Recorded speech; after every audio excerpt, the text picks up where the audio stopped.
안녕하세요. 시청자 여러분께 꼭 필요한 이슈를 차분하게 정리해드리는 모두의 정보입니다.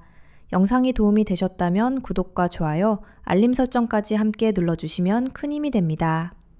오늘은 유중일 전 국가대표 감독 가족을 둘러싼 청원 논란과 그 배경으로 제기된 주장들을 중심으로 현재 상황을 정리해드리겠습니다.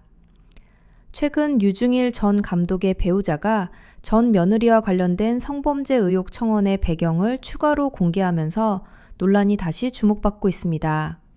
이번 사안은 단순한 가족 간 분쟁을 넘어 교사와 학생 간의 부적절한 관계 의혹, 아동학대 여부, 그리고 이를 판단한 사법 절차의 적절성까지 문제 삼고 있다는 점에서 파장이 커지고 있습니다. 류 전 감독의 아내 배모 씨는 최근 장문의 입장문을 통해 이번 문제 제기가 두 집안의 감정 싸움이 아니라 사회적으로 반드시 짚고 넘어가야 할 사안이라고 강조했습니다. 그는 여교사였던 전 며느리와 학생 사이의 부적절한 관계 의혹, 그 과정에서 손자가 동행했다는 점에서 제기되는 아동학대 문제, 그리고 이에 대해 불기소 결정을 내린 사법 판단의 허점을 공론화하기 위한 목적이라고 밝혔습니다. 또한 배 씨는 가족이 감당해야 할 상처가 크다는 점을 언급하면서도 같은 유형의 피해가 반복되지 않기를 바라는 마음에서 문제 제기에 나섰다고 설명했습니다. 이번 청원이 개인적인 복수나 감정 표출이 아니라 제도 개선을 요구하기 위한 행동이라는 점을 거듭 강조한 것입니다. 청원과 관련해 남편인 류 전 감독 명의로 국민동의 청원을 올린 배경에 대해서도 설명이 이어졌습니다.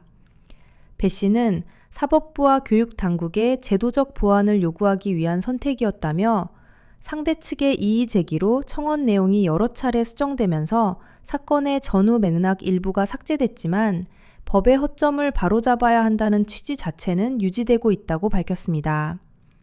이 과정에서 온라인에 게시됐던 일부 글과 댓글이 삭제된 사례도 있었다고 덧붙였습니다. 앞서 류 전 감독은 지난 4일 국회 국민동의 청원 게시판에 전 며느리의 부적절한 관계 의혹에 대한 처벌을 요구하는 청원을 올렸습니다. 그러나 전 며느리 측이 이혼 소송에 영향을 줄 수 있다며 이의를 제기했고, 이후 류 전 감독 측은 지난 18일 구체적인 사실관계를 생략한 새로운 청원글을 다시 게시했습니다. 배 씨는 전 며느리 측의 해명에 대해 상식적으로 납득하기 어렵다고 주장하며 수사를 피하기 위해 관계 자체를 부인하고 있지만 증거가 이를 뒷받침하지 않는다는 입장을 밝혔습니다. 그는 특정 시점의 행동과 정황, 그리고 확보된 자료들을 근거로 주장의 신빙성을 강조했지만 현재까지 이는 일방의 주장일 뿐 법적으로 확정된 사실은 아니라는 점도 함께 짚을 필요가 있습니다. 배 씨는 현재 공개된 내용이 일부에 불과하다며 녹취와 영상 등 추가 자료를 확보하고 있다고 밝혔습니다. 향후 상대 측의 추가적인 허위 주장이나 법적 대응이 이어질 경우 자신이 알고 있는 사실을 모두 공개하겠다는 입장도 전했습니다.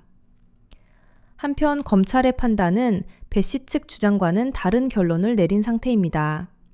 서울 남부지검은 지난달 아동학대처벌법과 아동복지법 위반 혐의를 받은 전 며느리 A씨에 대해 혐의가 없다고 보고 불기소 결정을 내렸습니다. 검찰은 휴대전화 압수 분석과 추가 조사까지 진행했지만 혐의 입증이 어렵다고 판단한 것으로 알려졌습니다. 이에 대해 류 전 감독의 아들은 검찰 결정에 불복해 항고장을 제출한 상태로 사건은 아직 완전히 마무리되지 않았습니다. 향후 상급기관의 판단이나 추가 수사 여부에 따라 결과가 달라질 가능성도 남아있는 상황입니다. 이번 사안은 매우 민감하고 복잡한 문제를 포함하고 있습니다. 한쪽의 주장과 다른 쪽의 사법 판단이 첨예하게 맞서 있는 만큼 섣부른 단정보다는 향후 수사와 법적 판단을 지켜볼 필요가 있습니다. 동시에 교사와 학생의 관계, 아동 보호, 사법 절차의 신뢰성이라는 중요한 사회적 논의도 함께 제기되고 있습니다. 지금까지 류중일 전 감독 가족을 둘러싼 청원 논란과 추가 주장, 그리고 현재까지의 법적 상황을 정리해드린 모두의 정보였습니다. 이 영상이 도움이 되셨다면 구독과 좋아요, 알림 설정을 통해 계속 함께 해주시기 바랍니다. 감사합니다.